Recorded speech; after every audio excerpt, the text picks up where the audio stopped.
This podcast is part of the OIW Podcasting Network.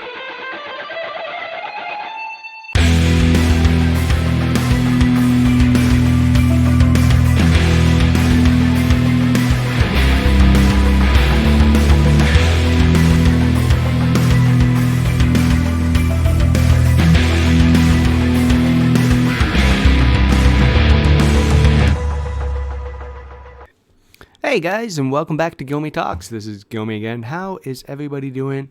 I'm doing fantastic, and I hope you are too. This week's guest, I have the Man of Steel himself, Mike Verna, on the show. He is a wrestler I've been following since I first saw him at HRT2 in, I think, 2014, 2013, and we do talk about that in the show. It was only his 10th match, he thinks. It was great catching up with Mike after all this time. I've been following his career. He went from Chikara, evolved when I didn't know this, but he actually had an NXT match, which I did not know about because it's a different name, and we do talk about that as well on the show.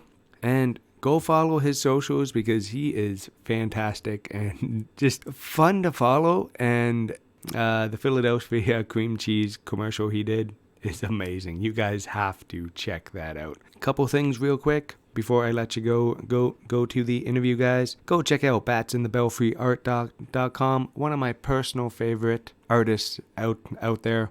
And you can actually check out some of her work on my launch cart shop that I just put this up because people have been asking me for merch for a long time, and I finally got it. It's Guilmy-Talks.launchcart.store. Go check it out because it is awesome. I gotta say, I really enjoyed making this store. I got stickers, mugs, t-shirts, hoodies, even got a pillow up there. Anything you guys want with my logo on it, or Zombie Guilmy, or whatever comes up, because I'll just be adding more and more stuff to it. My goal is to add 1 or 2 items a month for going on from here. I just gotta figure out how to categorize it and organize it, and all that fun stuff that if you've been listening to the podcast for a while, I'm not a techie guy. It takes me a minute or two to check that out. Just want to say, check out all my boys at the OIW Podcast Network as well. Their links are in the description there. And just going to say it. Did a podcast with Adam Hayes from Shwa Wars last night. Had a blast doing it. It was so much fun. And go follow his socials, guys, because it is going to be dropping very, very soon. He edits his shows a hell of a lot faster than I do. And I just want to say thank you to the Man of Steel himself, Mike Verna, for coming on the show. And giving me way more time than he probably should have. But we were having fun, and the time just flew by. And we also talk about podcasts and different podcasting styles, and I found that really interesting as a guy who gets interviewed a lot. I like what he said about podcasting in the show, and I kind of will agree with him a little bit. You got to be different. You got to be creative. You got to find your audience. You got to do your own thing. And once you find your audience, you got to understand who they are and be there for them. And I got to do that a little bit more. Give you guys what you want, so you keep coming back to the show. But I've yabbered on enough for an intro here. Lockdown is now lifted in Ontario, so we can do some things. And then a snowstorm happened. I find that so hysterical. And to all my American listeners, please be safe if you are in Texas or anywhere else. People who are not used to the snow, but you got to get prepared because it's changing. It's coming. All right, guys. You have a wonderful day, and I will talk to you on the back half. Bye, guys. Good morning, good evening, good night. How is everybody doing out there? This is Guilmy again, and on the line I have Mike Verna, the Man of Steel, chaotic wrestling champion right now. He is leading man handsome. He is on AEW Dark. He is a wrestler, an actor, and the man who loves to crush cheesecakes with a metal chair. You can go see that amazing video that has like 6 million views on his Twitter. Go check that out because it's funny as hell. Hey, Mike, how's the day going, man? Guilmy, thanks for having me, man. I'm doing good. Thank you for staying up, too. I know that we have a little bit of a time difference. What time is it by you right now? 2 in the afternoon. I think we're the same time zone. Yeah, I'm in London, Ontario. You're in look at that. Okay. Well, so what are we on to say? We are what? What are we, the East Coast, Northeast? We're good. Oh yeah. Okay. Yeah, we're good, man. We're good. Had a little bit of dental work this morning, so half of my face is still frozen. They had to freeze from like the eye up because they were working on. Apparently, I got deep roots or something, and I'm like, I got an interview with the Man of Steel. I gotta get my shit together here. So I gotta toughen up. No, they were. No, just a couple feelings. Because of the pandemic. My last 3 appointments got canceled or rescheduled or this and that. And I'm like, okay, this is going to turn into a bigger situation if we don't deal with it now. Can I get in? And they're like, well, yeah, it's because now you got to have 2 fillings instead of 1. I'm like, what? When did that happen? I'm like, I had a situation like that recently. I had 2 fillings on this side, 2 fillings on that side. So they had to numb one side for one day, and then the next day come back and numb the other side. The numbing for me is worse than the actual filling. Mm-hmm. You know, but what are you gonna do? We can bitch and moan. That's we absolutely can. Because who likes going to the dentist? I do my meditated breathing during the thing, so I don't panic or freak out, and I just stare up, and they're like, "Oh, you're the most calm patient ever." No, I'm not. You're just looking at a light. Thinking that you're going to heaven or something. Oh, yeah. Well, exactly. My dentist is very cool because there's windows in all the rooms, and they're on the back lot. So they have trees and all sort of nature. You can look out the windows. So you got actually something to look at instead of just staring off. Good old Canada. Oh, yeah. In New York, it looks like a prison with lights. Oh, God. Yeah. Oh, and first sent in question for you by one of my listeners. Best New York pizza, because they're going there as soon as they possibly can. Wow, okay. Well, I'll tell you this. I'm going to give you a very, very, very vague but informative answer to that. Mm-hmm. If you go to New York, in New York City, every single pizza parlor, pizza store on the corner that says 99-cent slice, they're delicious. If you come into Brooklyn, I will tell you this. L&B Spumoni Gardens on 86th Street. That is the cream of the crop. It's not 86th Street, excuse me. It's I think it's Stillwell Avenue. One of those avenues. Anyway, Brooklyn, New York, L&B Spumoni Gardens. It's probably the best slice you'll ever have. And that's killing me because I had to actually give up dairy about 2 months ago. So well, I'm not going to suggest a vegan pizza. I'll tell you that much. Fuck that. I would rather put goat cheese and kielbasa on pizza than eat that vegan cheese. It's like I can have it now. It's like a mouthful of salt. It really is. I was a restaurant guy for 20 years before going to my current job, and I know a few things about cooking. And we you know what? Let's talk cooking. Because I see you cooking on Twitter. You're always doing something with food. And I love food. Oh, yeah. You know, I'm Italian, Justin. I'm Italian. So we have to eat. Oh, yeah. We always eat. Eating is part of the life. It's part of the lifestyle. It's part of every day, wake up.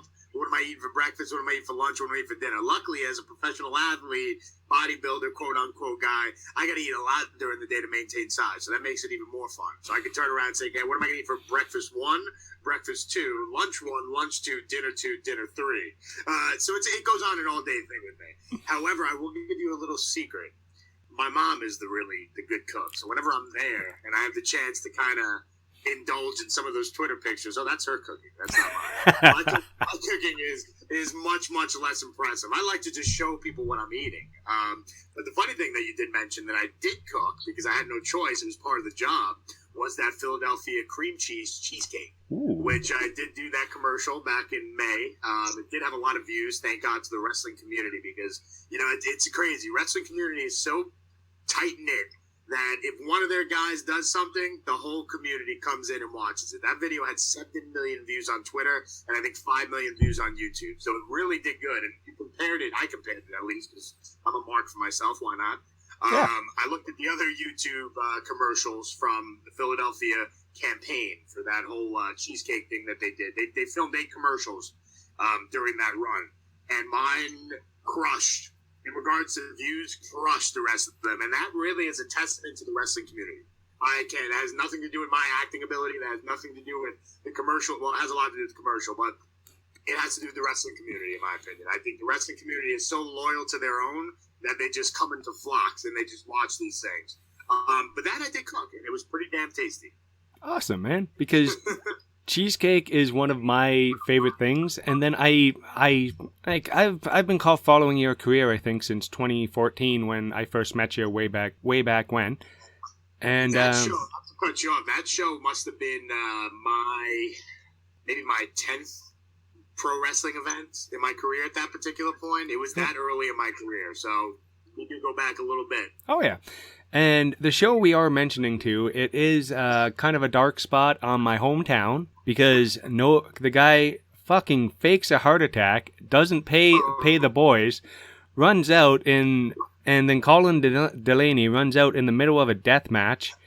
And I thought at first it was part of the show, and then Zach Gowen and Gregory Iron and basically the locker room empties, and it's like, oh fuck, I think this is real, and.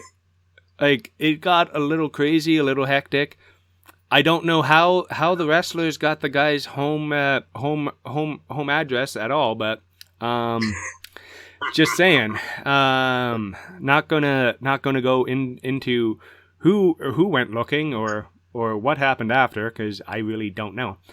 But that was and the ring was there for like a week and a half after. I could imagine. I was actually going to ask you because we left, shortly after, everyone got us the rooms and we were all settled in and all that stuff. We left pretty much shortly after that. I always wonder whatever happened to Mark. I do remember his name was Mark, no pun intended. Look at that. Mark. The guy's name was Mark Anderson. It's crazy. If you look back at that show, you had people like, Rhino was on that show. Yep. Devon Dudley was on that show. Who else was on that show? I mean, it was... Chavo was on that show, I remember. Yep, Chavo, Rhino. Was Too Cold Scorpio on there? I think he was. He was. It just... I do know, it was an ECW type show. And there was Necro Butcher, Lufisto, all the Ontario guys. And just, like, Warhead and... Fuck, like he's Nick Allen, Gregory Iron. I mean, the list really goes on with that. But then... Masada, Thinking is like, this guy didn't have the balls to not pay any of them. Like, forget about the like I said, that was my 10th match. I mean, he probably didn't know I got booked because of the SAT. Yep. That's how I got booked on that show. Because I was a nobody at that particular point. And I understand. Look, if you want to pay these guys nothing because they're here for the experience, that's one thing. But to not pay top bill talent, and think you can get away with it. That was funny. I remember backstage. Chavo actually is the one who held court at that particular moment. We were backstage, and he got up in front of everybody, and he was like, "Look, here's the deal. Regardless of what you're being told, here's what's actually happening. We're not really sure how we're going to do this, but we got to do this." And we basically said we're going to figure out how to get this done. And unfortunately, before anything could be done, Mark was on his way to the hospital, quote unquote. Mm-hmm. Mark was Mark. And even I've through the podcast, I put on one charity wrestling show about a year and a half ago. Friend of mine kids had brain cancer. He beat it. Wonderful story. And so I put on one charity show, and because I was at HRT everybody who was getting paid on that show got paid the moment they walked in, because London kind of has a black mark right now, or since then. Yeah, But it's been a while. It's been a while, so it's a shame that there is a black mark on it, but I understand. Let's put it that way. Oh yeah, but Smash Wrestling has started coming back to London, putting on shows, 300 to 400 people, and this was before everything got shut down, and now we can no longer have a fun. No, and is it still really bad by you guys too? Yeah, it's still. We are currently in our second lockdown, I think, for another week. The kids went back to school on Monday, but there are like double masking, social distancing, recesses at separate times. Washroom breaks are set up at times for classrooms. So it's like holding your pee regardless, no matter how young you are.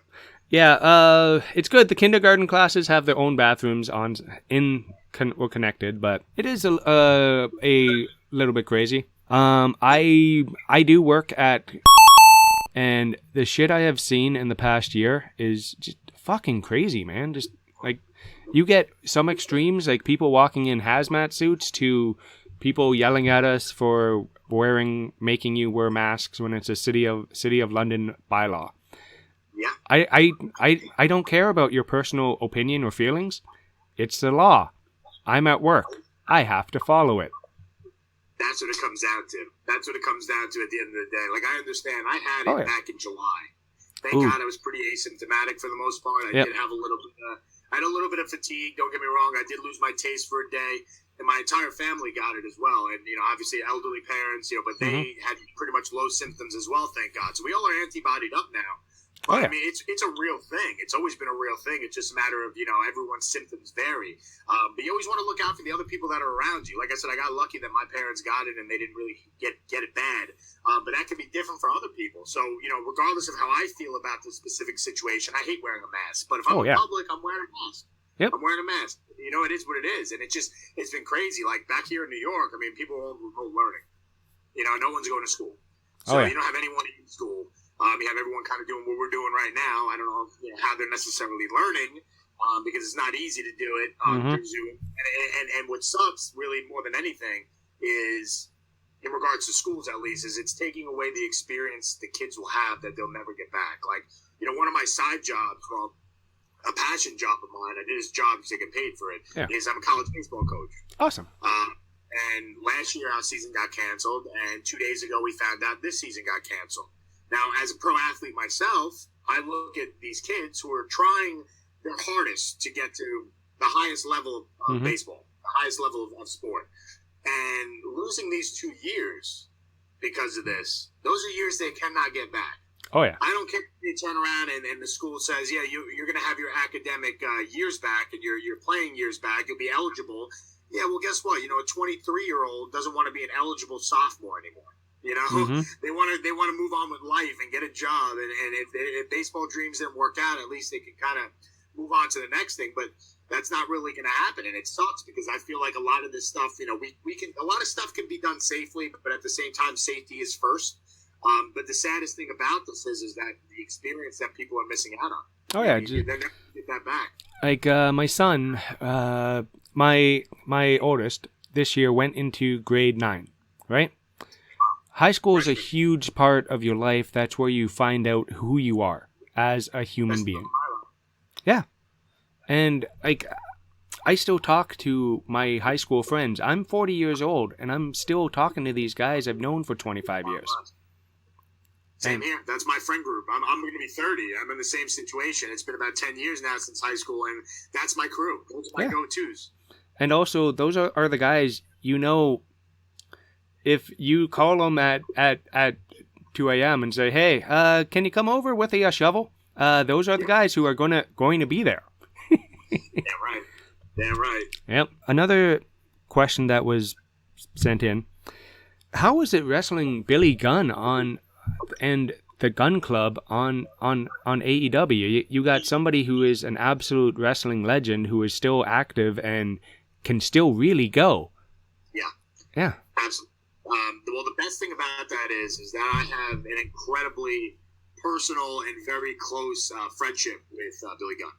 So we go back a couple of years now, and we just clicked when we met. We met about 3-4 years ago, and like I said, we really just clicked, and we've been friends ever since. And when I first got to AEW, I had my match against Pretty Peter Avalon, which was the singles, and then the next day when we taped the other dark matches, I saw that I was working Billy, and I was like, "Oh man, this is awesome." So I've worked Billy before, and I've tagged with Billy, but this is my first time working Colton in Austin. And Austin has only been working for maybe a year, and Colton has only been working for maybe 6 months. So it just shows you, wow is right. He's only been working 6 months? Holy shit. Just about 6 months. And It just shows you how talented Billy is as not only a dad, but as their personal trainer when it comes to in-ring, because he's able to teach these guys how to be TV stars and really good workers in such a short period of time. You know, it's not made. This business is obviously, as you can imagine, not made for everybody, and people don't pick up on it really quick. But the fact that those two have picked it up that quick, I mean, I wish that we can work a match with some length. You know, we had one match that went like 11 minutes or so. We had some nice timing with it, but I'm talking about something that you might see on a Dynamite or something you might see on the Indies that'll go, 25 minutes, because I think that whole trio, because Billy can still go too, but the two, Austin and Colton, they can go, and I think it would be a lot of fun to really see them get pushed to their limit, and I look forward to getting with them again. Oh yeah, and I was just my mind is blown because I don't know how long those guys have been working or training and to be on AEW TV, a national product. And yes, Dark is on YouTube, but come on now, who doesn't have YouTube on their phone or the TV or their Amazon Prime stick or whatever the hell is going on now? It's everywhere. Yeah, just to have something like that after 6 months would be mind blowing for anybody in any profession. Like, you've been wrestling for 8 years, and I know you've been involved in Chikara. Yeah, I think Chikara. Yeah. It's 2016, I believe. Yeah.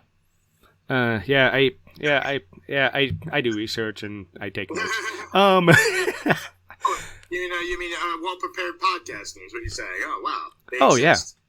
I take my thing seriously, because we all heard that one podcaster who doesn't edit his shit and being like, oh, what the hell? I can't read my own handwriting. What the?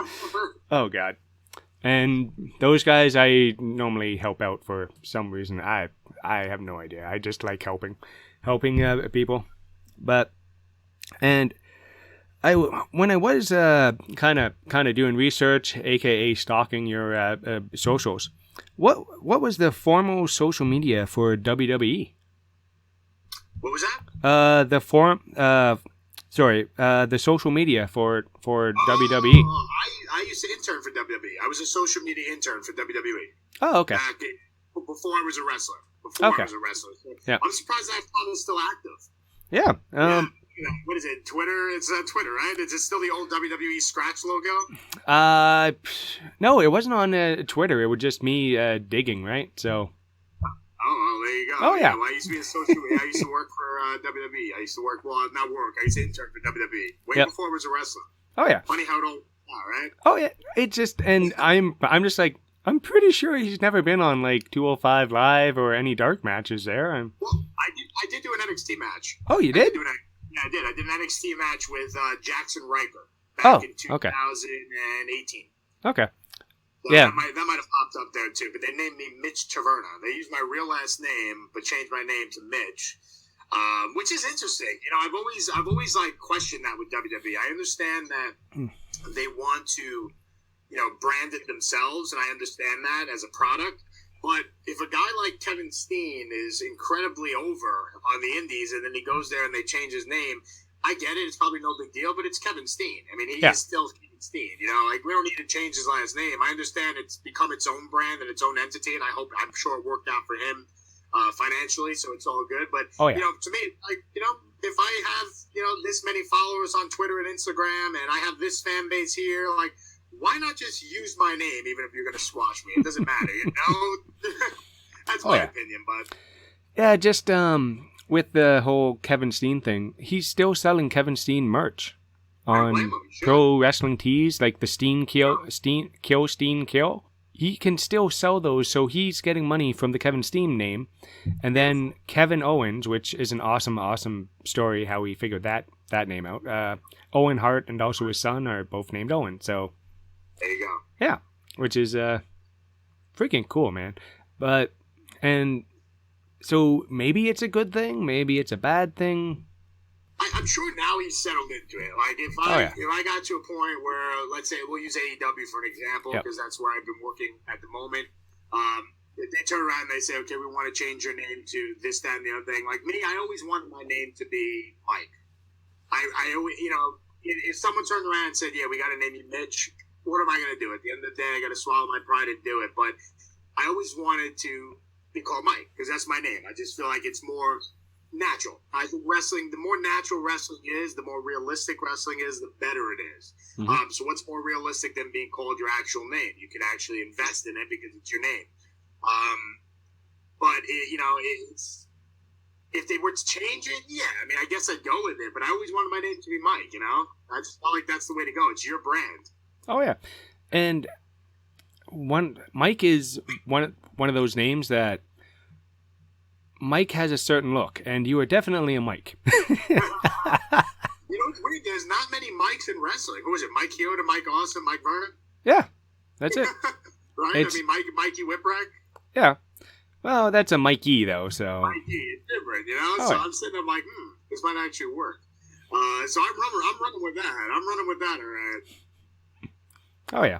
And what are your actual thoughts on social media right now? How it's kind of taken over everything, and it's a necessity for everything right now. Whether you're a self promoter, podcaster, indie wrestler, a musician, anything, you need social media to actually get anything out there right now.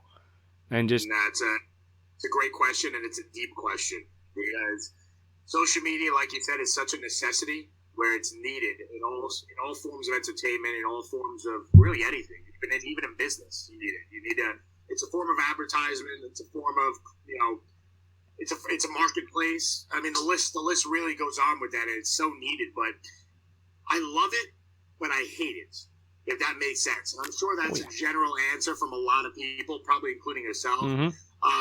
I love like, for example, Facebook for me is actually one of my favorite things, because even though it's used the least, it's the one that is, to me, is the most personal. Like, for now, I actually went from accepting everybody to now only accepting people I know, because now I can make this more of a private place.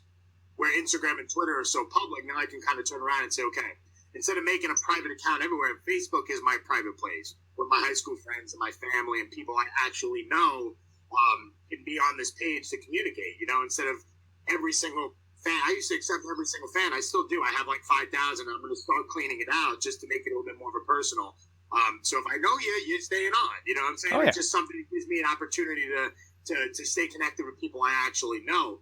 Where Instagram, it's good because you post a picture, you get, you know, the likes, you get the follows, you get the comments. It's good for your serotonin, you know, dopamine rather. It gives you that good dopamine rush, and it creates a constant push for you. You know what I'm saying? You're constantly putting yourself out there. You're constantly allowing yourself to be in the public light, which ultimately helps your success. But however, social media can also give people with no talent a lot of talent, and give people who don't deserve a platform. And that is, it's just part of the circumstances. It would be bad. It would be unfair for me to turn around and say, this person doesn't deserve that, but they're really good on social media, so they get it.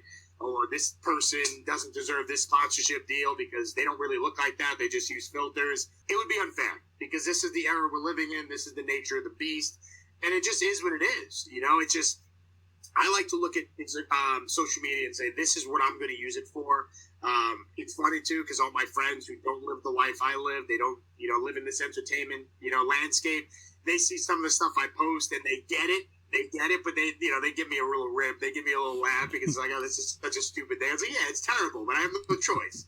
I got to do it. I got to post like this. I got to take a picture of my shirt off. I got to do it. This is how I make money. Yeah, because you're a good-looking dude. You're in fantastic shape. You are a professional wrestler. You are an actor. And it's some of the jobs you probably got are just because how you look. You're absolutely correct. Yeah. And especially in movies, especially in acting, it's all about type. You could read a monologue, you could do a scene so well. And someone who looks more like the role that the director and the screenwriter envision is going to get that part over you. So it has a lot to do with that. Obviously, I'm in a typecast situation right now until you land a big gig and then they can start, just making you whatever they want. So that typecast situation, for me, it does help. It does help when you promote yourself in a certain way. And absolutely, I mean, when you submit to a role or if you submit to a promoter, one of the first things they're doing is looking at your social media. It has become a handle, like on a questionnaire, whenever you do these things, your social media handle has become pretty much one of the standard bearers of what you gotta post. So it just shows you how important that shit really is.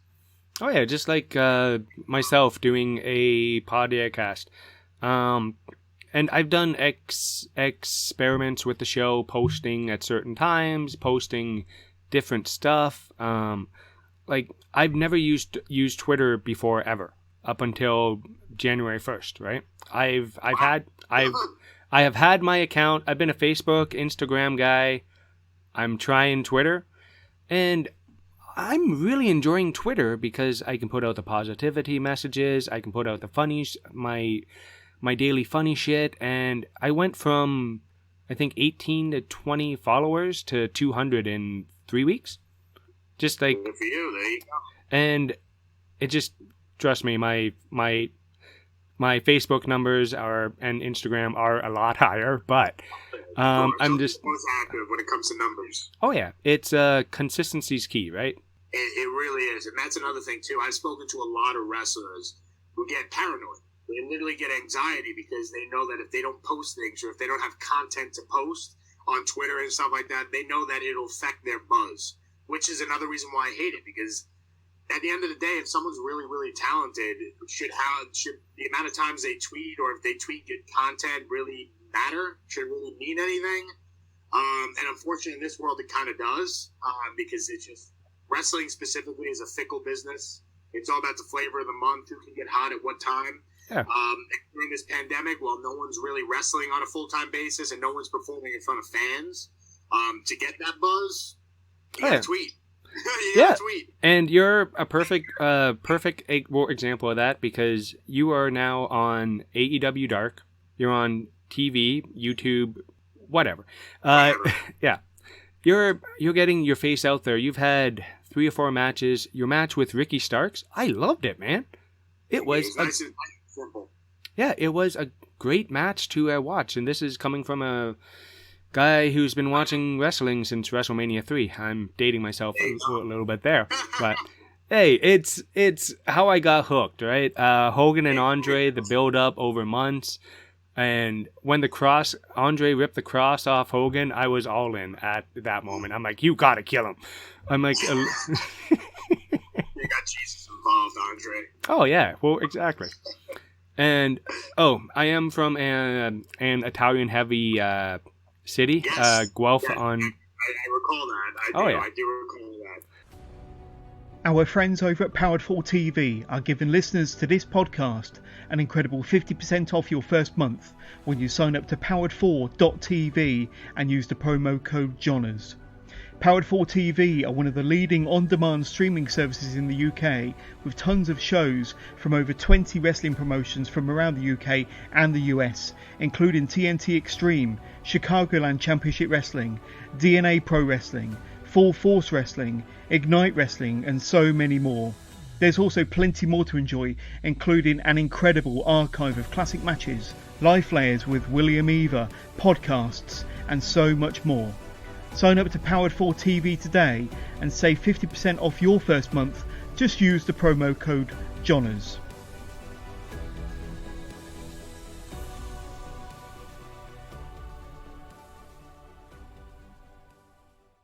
Oh yeah, it's if you're Italian around here, you kind of get along well with everybody. So I believe that. I heard actually a little off topic, and we'll go back to AEW. yeah, shoot.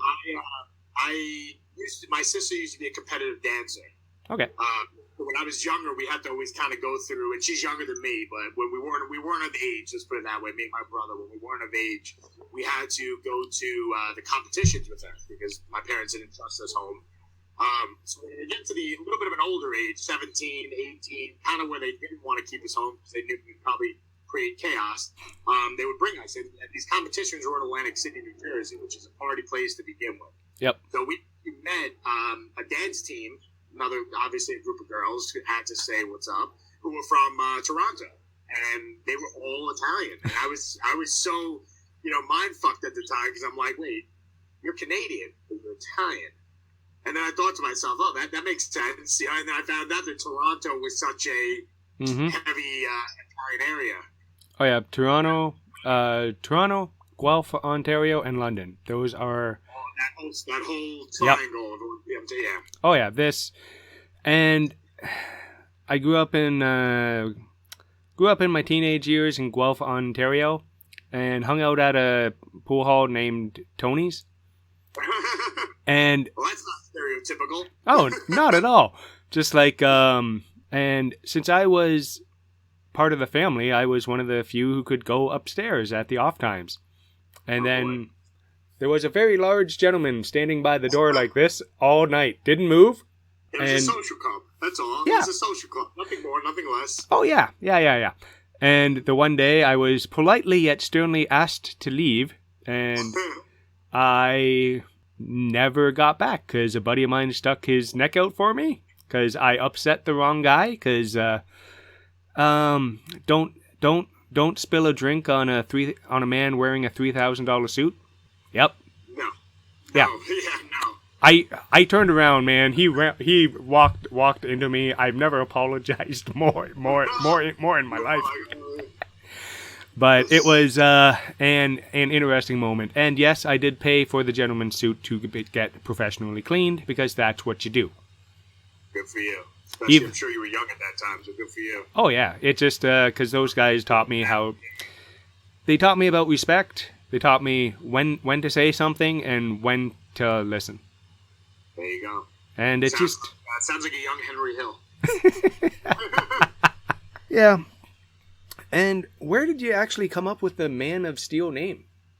So it's an interesting thing because, like I mentioned before, when I first was getting trained and I was just about ready to debut, I was trying to come up with a gimmick, a name, and no matter what, I told my trainer. So I was originally trained by Alex Reynolds and Tony Nese in MYWC. I finished my training with the SAT, Joel Maximo, and he, as my finishing coach, he pretty much helped me kind of come up with the name. And he came up with a bunch of things. He was saying Ethan Fox, Ethan Chase. And then I told him, no, what is your fixation on Ethan? And he said, no, you remind me of the Mission Impossible guy. So I was like, all right, no problem. I understand the comparison, but let's not use Ethan. I want it to be Mike. He's like, all right, what about Mike Chase, Mike Fox? I'm like, how does this connect to me? I was like, if this is going to be me, and this comes back to the WWE thing and Kevin Owens, it's like at least Kevin Owens was attached to that name. He said, it's my son's name, and it's a dedication to Owen Hart. If I'm going to name myself something, I need to be attached to it. If it's not going to be my name, I want to be invested in the name. If I name myself, Mike Rodriguez, I can't get attached to that because that's not my heritage. I'm not a Latino man. I can't get behind the culture. I won't be able to do it.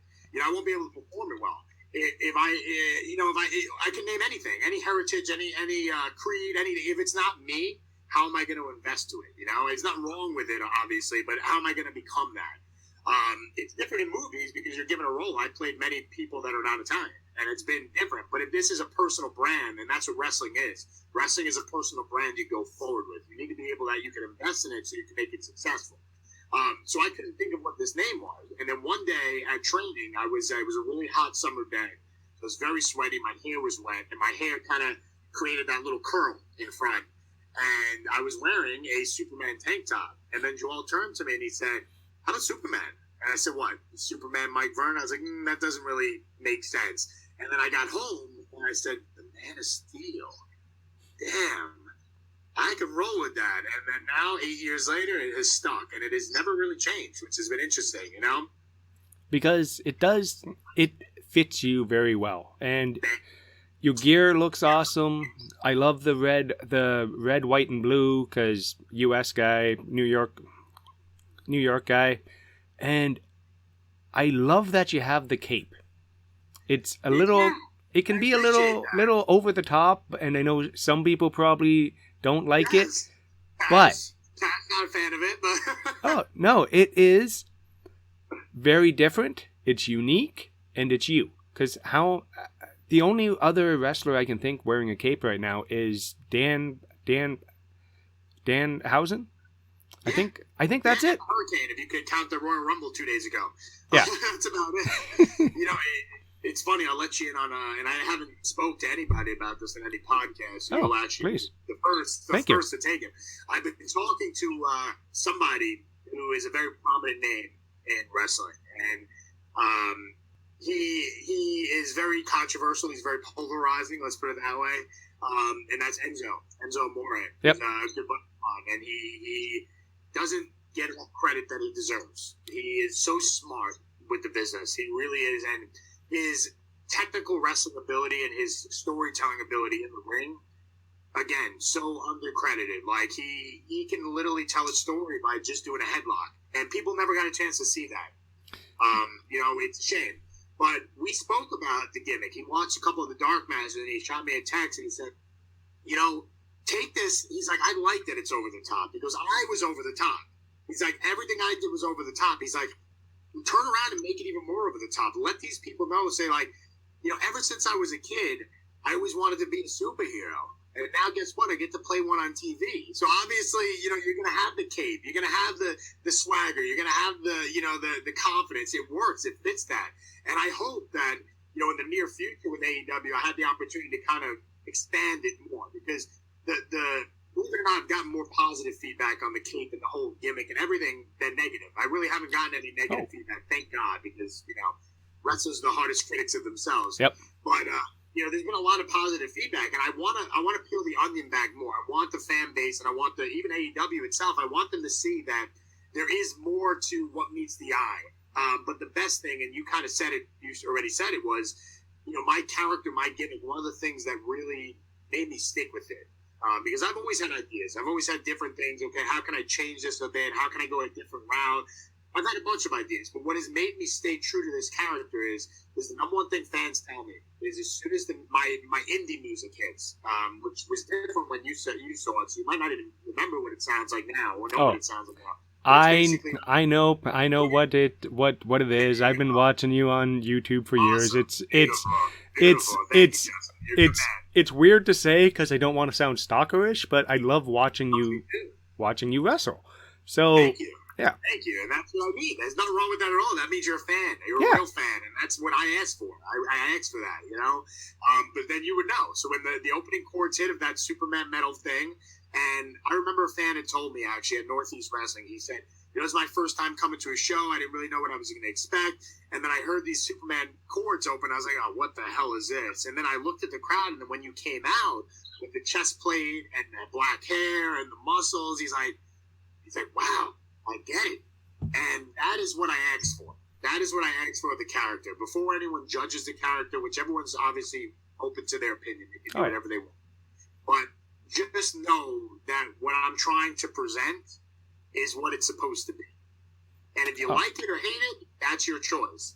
But it's true, you know? Well, and I'm just going to show you a little something. Sorry, guys, for the audio if it gets a little jumpy for a sec. As you can see, the backdrop. I got a couple soups in there. There you go. There they are. There's a DC universe down there. Oh, yeah. Hey, people think it's just totally random. DC on the bottom under a glass. Marvel up top. Transformers in the middle. And paused out for 1 sec. Oh, God. I touched it. There we go. You back? I think you break it up a little bit. Yep. All right, man. Yeah. There we go. See, that's why I don't touch shit. See, and as a podcaster, I hate asking the 5 wrestler questions you probably get asked over and over again. Let me guess. Yep. What's the match? Where did you train? Where did you get trained? That's one. What made you want to be a wrestler? Who did you idolize as a kid? That's 4. And this is an interesting one, but it might not be what you're thinking of. No. A lot of people they tend to say, okay, I'm going to give you a stipulation, I'm going to give you an opponent, and I'm going to give you an event. Tell me what it is. God, okay, let me think off the top of my head. Yeah, SummerSlam against The Rock for $1 million. How's that? Oh, yeah. Because everybody has their podcasting style, and that's why I do the research, because I don't want to ask the same 5 questions that I can just go and listen to somebody else's show. Because if I'm and when I first started out, I was a 10-question guy. And then eventually I turned into a conversationalist podcast where just go with the flow, natural. And some people like to stick to a script. They don't want to give any personal info out, which is great. Fine. I can make a show out of anything. I'm going to put up my 150 episode later today. Like I have. Jeez. Yeah, I've been doing this a little while, and then everybody else gets a fucking podcast during the pandemic. Yeah. Let's see how many of those guys drop off though after. So, but if you guys need any help or another set of ears or any recommendations, email me, message me, whatever. Yeah, because and. The one question I do want to ask about the wrestling style you do, where did the huge KO punch come from? I'm not sure what it's called, if it's a Superman punch, because that's Roman Reigns' thing, but... Love that you brought that up. I really do, because it's something that I've kind of always used, but haven't had a chance to get it over up until recently. I got a sneeze coming. Let's see if I can beat it. All right. Good. We're good. All right, sorry, viewers. Listen to this. I had a sneeze. I had to stop. Yep. So I've been using that punch in my comeback exclusively. I used to do it basically, breaking the 4th wall. If you're working a basic match, 2 bumps, beat a corner, I'm coming in with the Superman punch. I never was able to kind of get it right. When I used to do it back in the day, I used to jump, and it used to look like a forearm, or just a forearm splash. Then I used to kind of just run it straight. And then I started adding I'm not going to say what it is, but and that is when it started making people go, whoa, holy shit. And that's when I said, okay, now I want to use this as more than just a transitional spot. Let me see if I can use this as a falsy or a finish. And I get a mix of both. So this punch at times, it's hard to hit on the run. And it's on, for me at least, because I do it with sound. If you see Orange Cassidy do it, or if you see Roman Reigns do it, theirs look beautiful. Absolutely beautiful. But it doesn't have that sound. It almost doesn't look, I want it to look like I just knocked this guy out. So I almost want it to look more sloppy rather than graceful. So out of the corner is easy. I can hit that shit 10 out of 10 times. And it always gets a pop, but it's hard to kind of segue it into like a roll-up or a cover. I like to do it off the rebound, too, where it's like, let's say I eat a super kick, I bounce off the ropes, there's the big punch right there, cover 1-2 kick, something like that. But, so the punch I've been using for such a long time, but it was up until, I'd say 2 years ago, maybe in the Indies, where I started adding the sound to it, and it just started really, really getting over. And every single person at AEW loves that punch. Billy Gunn loves the punch. Taz puts the punch over a lot, which I know Taz doesn't always put me over, so when he does put the punch over, so I do enjoy that. And a friend of mine, Tony Mamaluke from the FBI, I mean, he every time he sees a dark match of mine, whether it's small, whether it's short, whether it's long, whether it's, I get pinned or I don't get pinned, whatever it may be, he always texts me, critiques my match, and he always says that punch it's got to be there.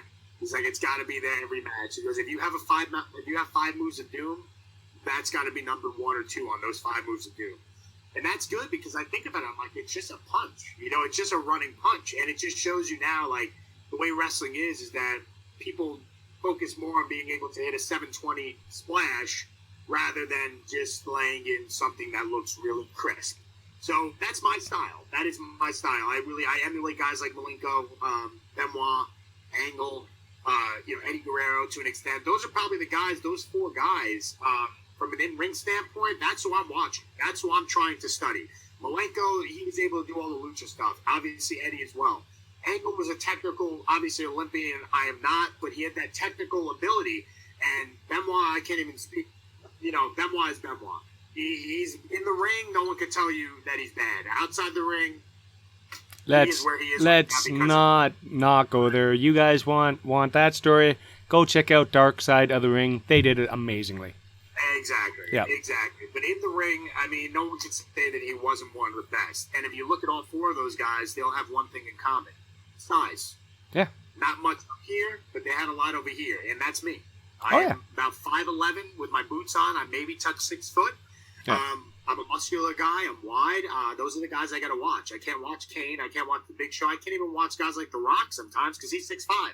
Yeah. You know, so it's like I want to look at the guys that are like me, and I want to be able to see what I can get out of them, and that's great. And Jerry Lynn's another one. Jerry Lynn. I mean, he didn't get the national platform like Angle and Benoit and all them did, but damn, was he one of the best. And I'm glad that he's at AEW right now too, because whenever I'm there, I have the opportunity to pick his brain. Oh, and why wouldn't you? He's Jerry Lynn. Yeah. He's anyone who knows Jerry Lynn and his wrestling is, he's the guy. You got to ask him a question at least when you're there. It's one of those. Oh my God, he is. I think he is probably the biggest name who didn't get a proper shot. He didn't. You're 100% right. You're 100% right. Because you really are. And I think he's probably one of the best cruiserweights of all time without, like you said, without really getting that run. Yeah. It's just one of those things. I don't know if it was just bad timing or just the timing he was wrestling or where he was. I have no idea. I'm not in the business, but I think if he would have got a WWE run, you would have given that guy an inch, he would have made it a mile, right? Absolutely. Yeah. Absolutely. And then, that's another thing too. And right now, my situation at Dark is very similar. Jerry Lynn always made people look very good. And the good thing about Dark is for the unsigned guys, obviously it's not squash matches all the time. Obviously sometimes you have to do what you have to do. Yeah. But they're matches for the most part. And, the key is that you want to look as best as you can while you're trying to get a job, as well as making them, the side guys, look as good as they can possibly be. And I think Jerry was so good at that, even though he was contracted at TNA and WWE briefly, all that stuff. But, he always made guys look good. And that's something I'm trying to do as well. It's like, look, if I'm going to lose, if I'm going to lose, I'm going to make us both look as good as possible. I'm going to try to make us look as strong and as make everything sell as good as possible. And that's the beauty of the work. That's the beauty of the art. Oh yeah, and wrestling is an art form. It truly is. And we didn't even touch on the acting thing at all, but because you're a man of many hats. Well, to put it short for you. Yep. The reason why I'm an actor is it's through wrestling. It's solely through wrestling. I had no theater experience as a kid. I was a baseball player all my life, basically.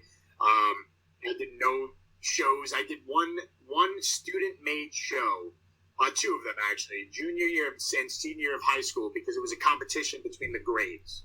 And there was a lot of girls involved. So obviously, I was like, yeah, let's do this. So that's as far as my acting experience went. I never took a class. I never did any kind of professional plays in school, anything. I was working an Evolve show in Brooklyn, and talent agent was there. He was there recruiting guys from New York who had a pretty face and a good body. Next thing you know, not to sound totally narcissistic, but that was what they were looking for. I got an email the next day, and I thought it was maybe just a weird fan, just kind of spewing shit at me.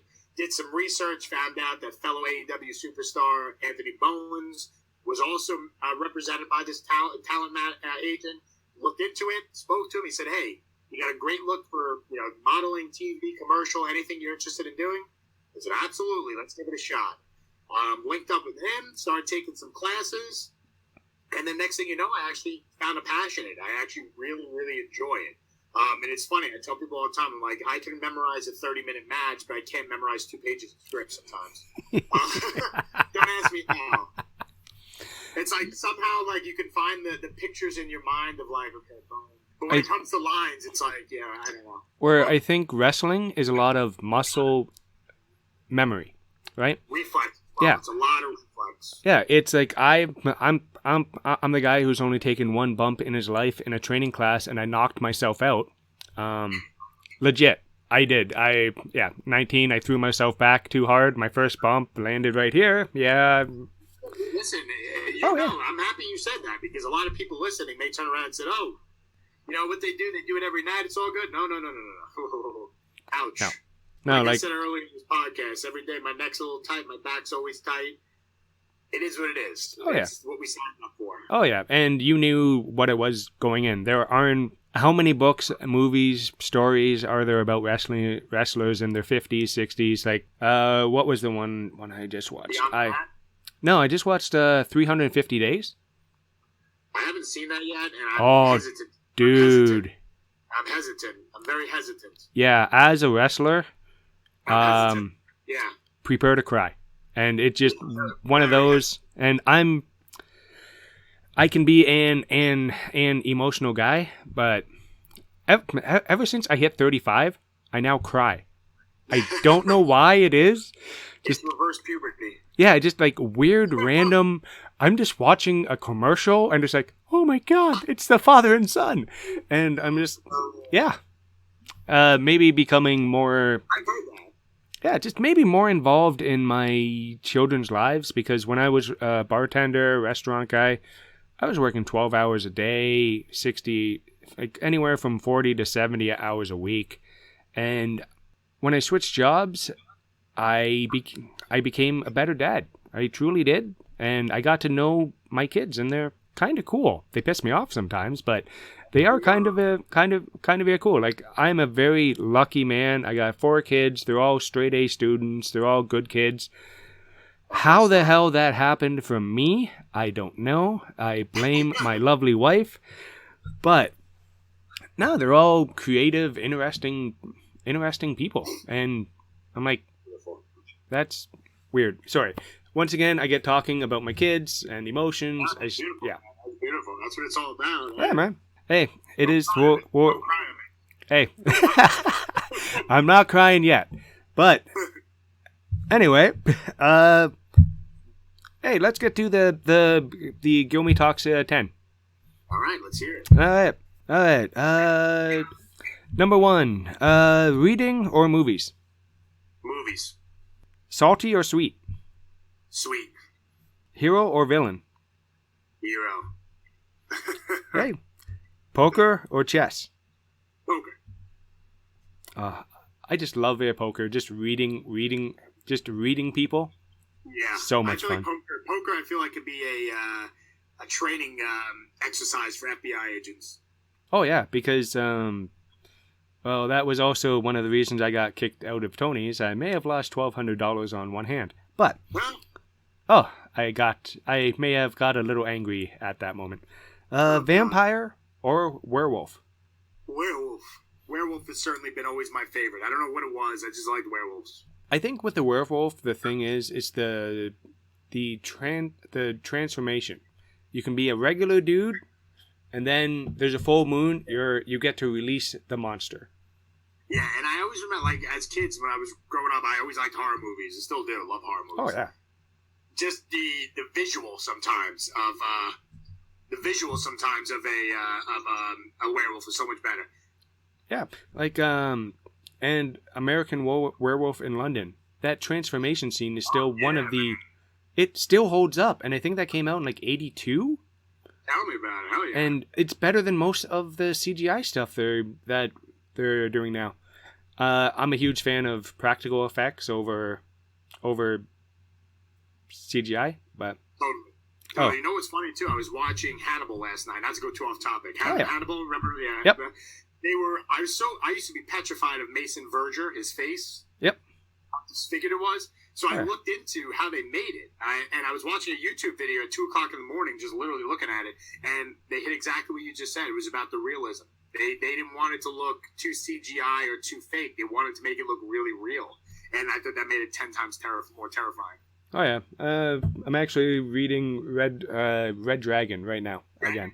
Yeah. The movie Red Dragon. Oh, yeah. I didn't read the book, but the movie was good. My wife normally falls asleep 2 hours before I do. If I turn the TV on, she'll wake up. So That's it. Gotta read. Yep. And if the phone light bothers her, so I just put it down and just read. That's it. There you go. Yep. All right. Hot sunny day or perfect winter day? So we had a perfect winter day yesterday here. I'm sure you guys got hit with it too. We had about 1.5 feet of snow. It's nice, but it's a pain. Oh yeah. I would have to go with the hot summer day because a hot summer day in New York is nice, very beautiful. Oh yeah.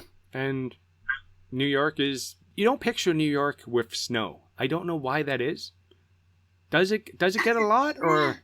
You know what's interesting? When I think of Canada in general, I can't visualize it with like a sunny beach. Oh yeah. I know there's one. Do you guys have beaches? Yeah. I live in London, Ontario, between 2 Great Lakes. Both of them are about an hour drive most. Okay. So. Oh yeah. So so during the summer, it's got to be beautiful too. You got probably the great mountains in the background, nice landscape. Oh yeah.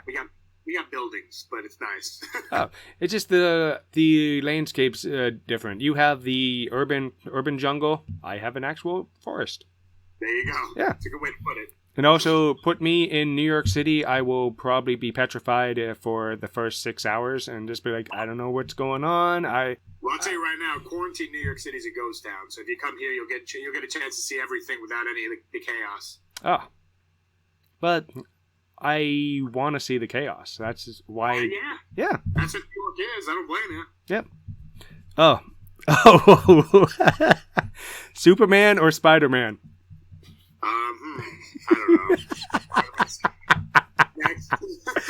Yeah, next. All right. PlayStation or Xbox?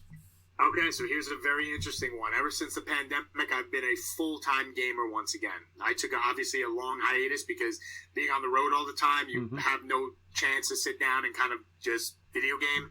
But during the pandemic lockdown, obviously we couldn't do a damn thing. No gym, no nothing. So I turned on the old Xbox. I became obsessed with Warzone. Still am. Play it all the time. Play it every day. Probably will play it after I hang up with this call with you. Yeah. But I had just recently cheated on the Xbox and got the PS5. I didn't open it yet because I'm in the middle of a move. So once I moved to the new place and I set up my whole stuff, obviously that's when I'll get the PS5 ready to go. But if I like the PS5 better, I'm going to have to stick with PlayStation. But for most of my years, I've always been an Xbox guy. Yeah. I got 4 wonderful children, so I have pretty much everything. I got PlayStation, Xbox, handhelds. My personal favorite, I love the Nintendo Wii. And I love the original too, because I was a big fan of like Mario, Donkey Kong, all that stuff. Yeah. Like the Switch, I'm not a huge fan of because I like the Wii. You actually use your body and you move around and play the sports games and tennis and lightsaber battles and because I'm a giant nerd. Oh yeah, that's gotta be an awesome thing. Actually, I never thought about that. The Wii Star Wars games probably do have that. Oh yeah, real deal and immersive lightsaber matches. Yep, it was. I think it was just kind of a ahead of its time. Yeah, agreed. Yeah, if they were to release that system instead of the Switch system, I think it would be. I think it would do a lot better. Yeah, the graphics would be updated and all that stuff, but the actual gameplay is amazing on that system. I agree. Yeah. I wonder if they're able to make I wonder if a Wii. Did they come up with a Wii too? No, they had the Wii U, which was total garbage. But yeah. So if they come out with like a Wii 2, like an actual secondary Wii with a little bit more of the immersive experience with it, the little goggles on there, maybe 2 things on your hands, I think you'll get shit going. Because I think that has the opportunity to really be like a real virtual reality thing without actually being VR, you know? Yeah. Couch or recliner? Recliner, for sure. I I can sleep on my recliner. I do, but then I wake up like this with the next day, and it's like, fuck. I thought it'd be the same thing, but for some reason, the way the recliner is, like it's, the arch, it's so much better for my body. I don't know what it is. I mean, probably not in reality, but when I wake up, I feel more refreshed off a recliner than on my bed sometimes. Oh, yeah. But also, you're a professional athlete, and how often do you fully lie down, ever? Well, if you talk about my job, I'm lying down on my back a lot, I get slammed. But no, you're right.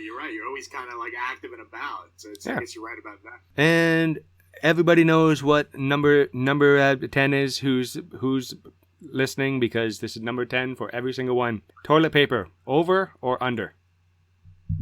Toilet paper's over. Oh wait. What are we talking about here? Are we talking about how we wipe the for? No. When it's just hanging there, man. If you did a hand motion, you'll get it. Over or under? I'm like, oh god. This is 150 episodes in. You're the first one, man. I had to sit there and what? I'm proud of myself. Oh yeah. I'm proud of myself. Yep. Anyway, man, thank you very, very much for coming on and doing this. And if people want to follow you on the socials, where can they find you?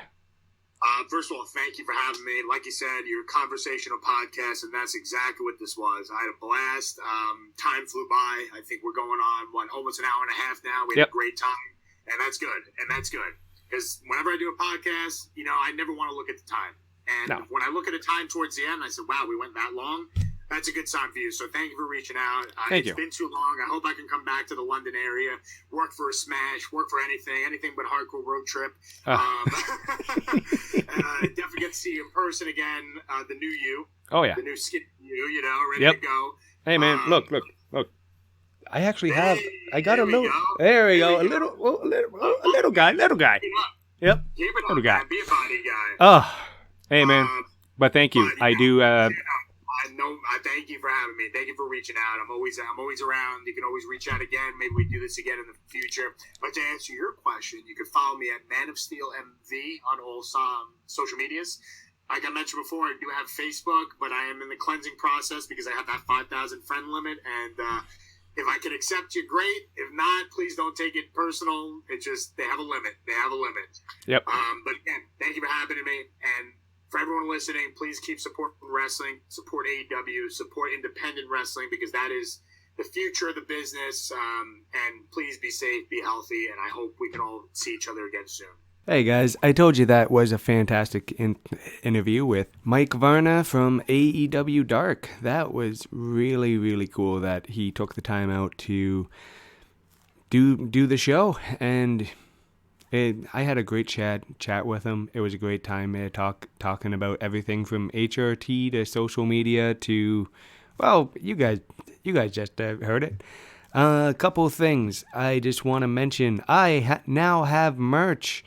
Here it is, guys. I know some of you have been asking for this for a long time, but it's Guilmy-talks.launchcart.store. Go check that out. There's Zombie Guilmy, there's OIW podcast stickers, there's hoodies, there's t-shirts, there's a coffee mug, and anything you want to see with my logo on it. If you guys want it, I will try to make it happen for you, because I'm really loving this launch cart site because it's simple, easy to use, and as you guys know, I'm not the most techie guy, and I can figure it out. And I just want to say thank you for listening. You guys go have a wonderful day, and I will talk to you later. Bye, guys.